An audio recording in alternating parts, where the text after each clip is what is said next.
Hiya, my name's Serrano Marshall and you're watching Sport and Icons. Okay, so firstly, apologies for the lateness of this video. I was out all last night. I didn't get back till about 7, 8 o'clock this morning. So after catching up some sleep, of course, I managed to watch this fight between Katie Taylor and Amanda Serrano. It headlined the iconic, the famous MSG. It was billed as the biggest fight in the history of women's boxing. The only thing left to do was prove it. And did it? You could say so. That is for sure. Now, firstly, the undercard was very, very good. Liam Beefy Smith, congratulations to him. That was a fantastic fight with Jesse Vargas. Very, very brutal. There's another undisputed fight on this undercard as well. That was a very, very good, solid undercard. Frank Warren, take note. Now, this was Katie Taylor. She was the undisputed lightweight world champion. 20-0, 6 by stoppage. Amanda Serrano, 7-weight world champion. 42 wins, 30 by knockout. She had one loss, which was back in 2012, I think it was, where she lost some points, and a draw thrown in there as well for good measure. But this was between what many would call the pound for pound number 1 and number 2 in women's boxing. And to headline MSG, you're going to have to live up to this fight. And I think most people can agree, whether you agree with the decision or not, this fight lived up to it. It really did. And I will say, though, that when I did that poll earlier on about do you agree with the decision that Katie Taylor got the win, most people said yes, but there's a huge chunk of people saying it was too close to call. So people wouldn't have been upset had Amanda Serrano have got it, had Katie Taylor have got it, had it been scored a draw. It was that close. Of course, a good chunk of people as well were saying how they feel Amanda Serrano won that fight. Now, some of the comments I can totally agree with. I really can. When you really look at that fight, you can say that Amanda Serrano won the fight, but Katie Taylor won the boxing match. Ultimately, you have to win the boxing match. It's boxing 101. You win more rounds than your opponent if you can't get them out of there with a knockout or a stoppage win. Okay? Now, round number 5 was very, very scary for Katie Taylor. Was it not? I mean, she had everything but the kitchen sink thrown at her. Maybe even the kitchen sink and then some, the tables, the ladders, the chairs. She had everything thrown at her. That's a huge testament to Katie Taylor's chin. Now, I'm not going to say her legs didn't stiffen up. They certainly did. They certainly weren't as bouncy. Amanda Serrano, we know that she's a huge puncher, but quite clearly Katie Taylor loves to have a tear-up, which in some ways you can criticise as much as it is entertaining for us.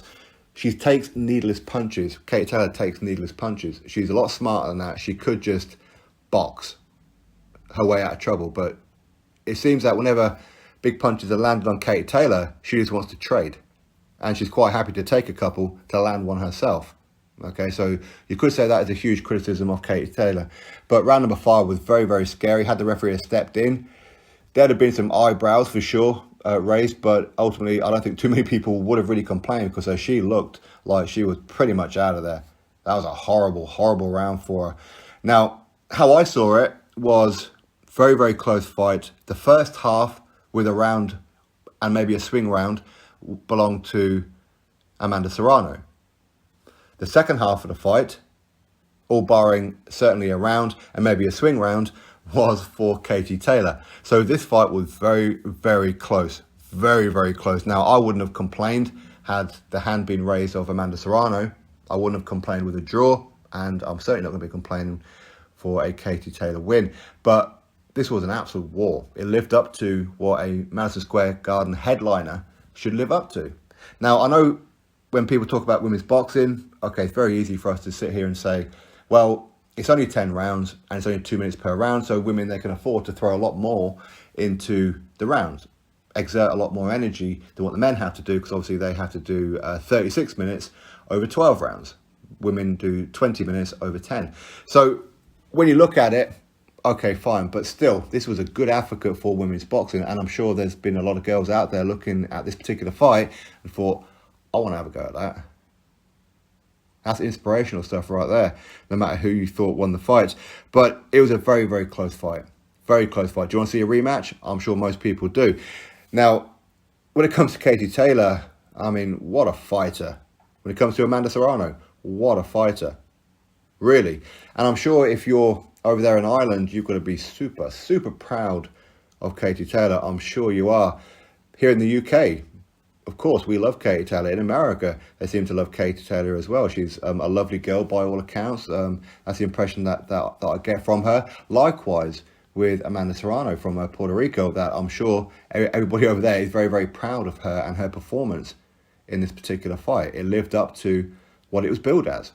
It really was. Now, Eddie Hearn and Jake Paul, they're talking about doing a rematch in Ireland. It'll be at a stadium. So that'd be very interesting. Very, very interesting. And I'd love for that particular fight to happen in Ireland. Why not? It would be nice to see Katie Taylor actually have a huge fight in Ireland, no doubt. But it lived up to it. Very close fight. It was a war. You could see at the very end, Katie Taylor's face was bleeding. It was busted up. It was bruised.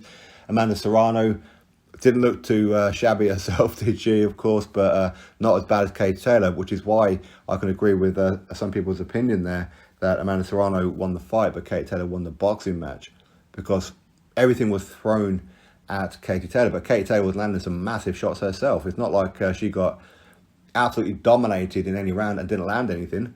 Of course she did, but there were a couple of clear rounds for Amanda Serrano, a couple of clear rounds for Katie Taylor. The rest of them were very, very close. Very, very close. So I'll just say congratulations to both of them. Well done to Eddie Hearn and Jake Paul. That was a fantastic fight. So well done to them two for putting on that fight. Hopefully these girls can now go on and make some proper money. Listen, I'm sure they got paid pretty well, but now, next time, we're talking huge money for this particular rematch. And Amanda Serrano is going to walk into that fight feeling very, very confident of how she can beat Katie Taylor. Likewise, Katie Taylor is now going to feel confident of how she can beat Amanda Serrano. And of course, we're talking about inside the distance. More so, probably Amanda Serrano is going to be a little bit more confident on that one, because Katie Taylor's legs, they did stiffen up on a couple of occasions. I know the commentators right at the very end of the fight were talking about how Katie Taylor nearly went down because it looked like she was about to take a knee or something, but it wasn't due to a shot. That was quite clearly a case of Katie Taylor just fell short with a punch, and that's why her leg kind of did the way that it did. But anyway, can I complain about the result? No. Would I have complained the other way for Amanda Serrano? No, I don't think I could have done. So a rematch? Yep, I'll watch it. Drop your thoughts below, click thumbs up, subscribe, and I'll catch you on the next video.